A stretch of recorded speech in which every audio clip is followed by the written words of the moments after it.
Welcome back to SwitchCorner. It's a late one, but today we're going to be taking a look at Spiritfarer on the Nintendo Switch. This is a game that immediately caught my eye during the recent Indie Direct, and I wanted to give it some solo attention rather than just, dropping it in like a review roundup. Now, over the last few days, many of the regulars here, you all know I've been a little bit sick, and handheld this game has basically kept me company through that journey.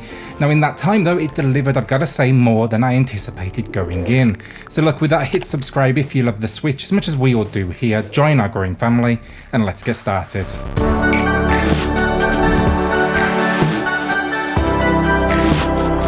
So story, and here you're going to be taking on the role of Stella, the ferrymaster to the deceased in the afterlife. You've basically recently been promoted to this role. This is essentially the land between living and dead, where people find themselves after passing as they set themselves up to move on.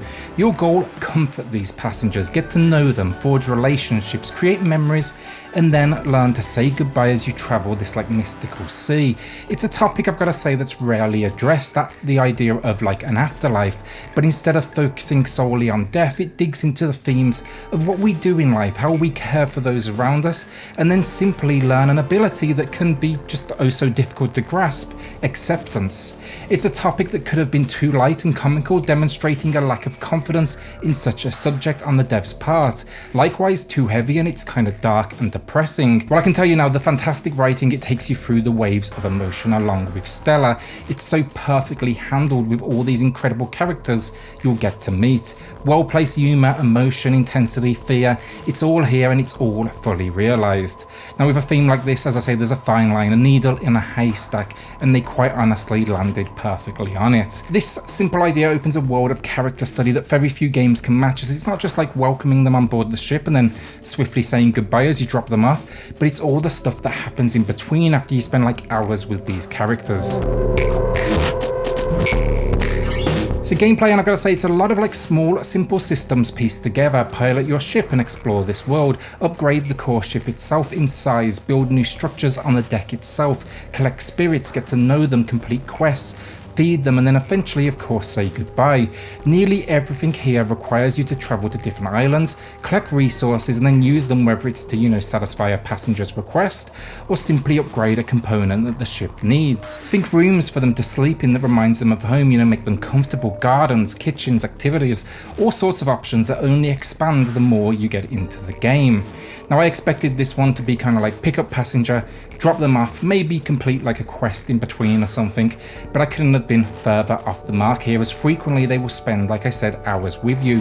The game is in no rush to push the story forward, it leaves that entirely in your hands, and I've got to say, it's better for it. That's because I'll tell you now, the writing is just something special. Each character feels absolutely unique and brings a very different personality to the last that you meet.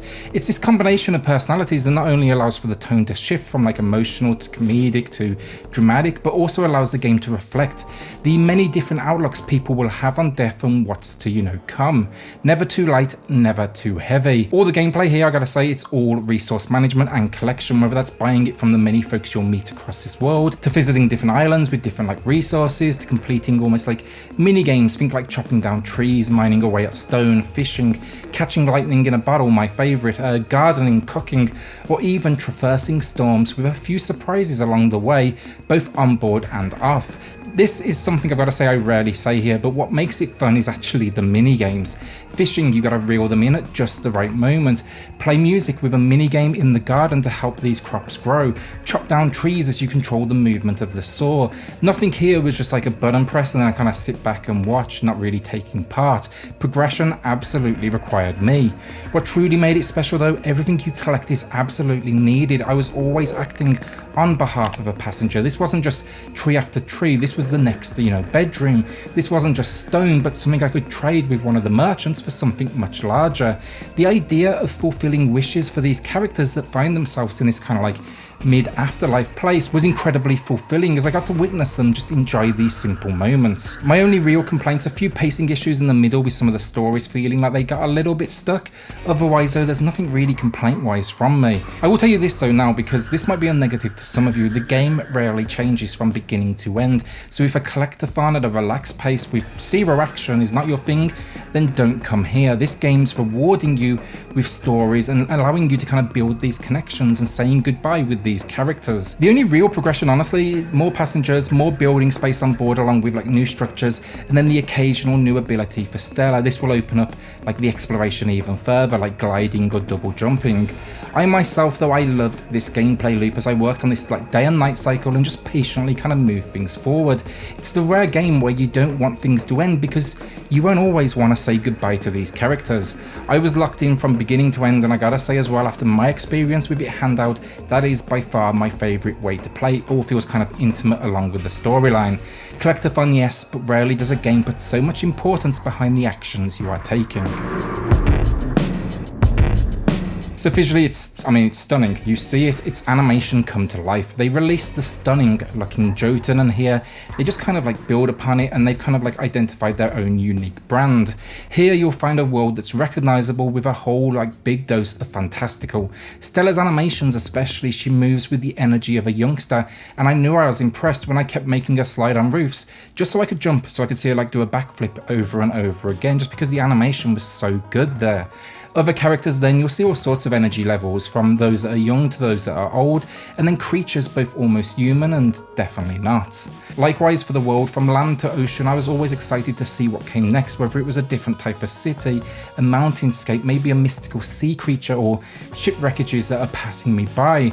My favourite piece of the game though visually, it's got to be the storms that just wrap this entire world in darkness. Visually only a single complaint, and that would be the map itself. You use this for exploration, and choosing where to go next can get kind of confusing towards the end of the game because it gets bigger and bigger. You can literally go anywhere.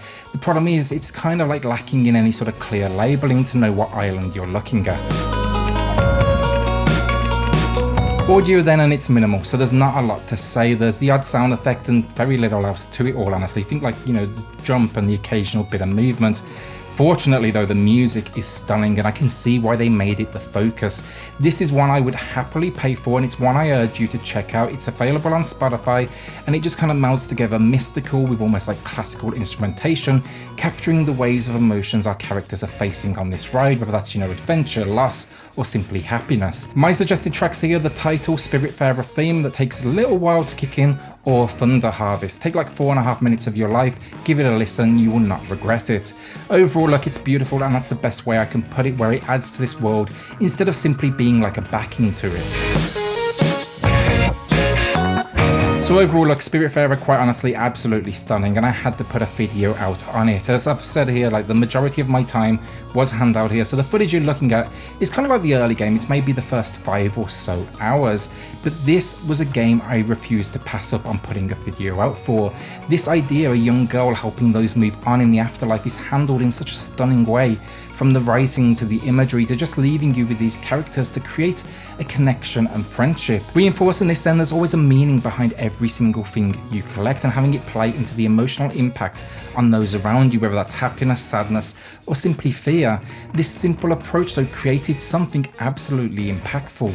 If you play one game from the recent Indie Direct, this to me is easily the one, a close second being Garden Manifold.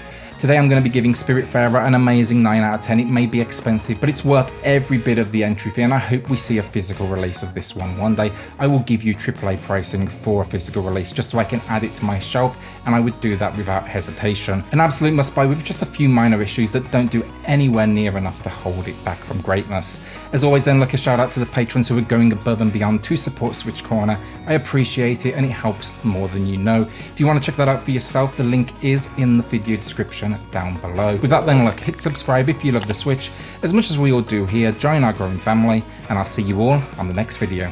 Thanks everyone.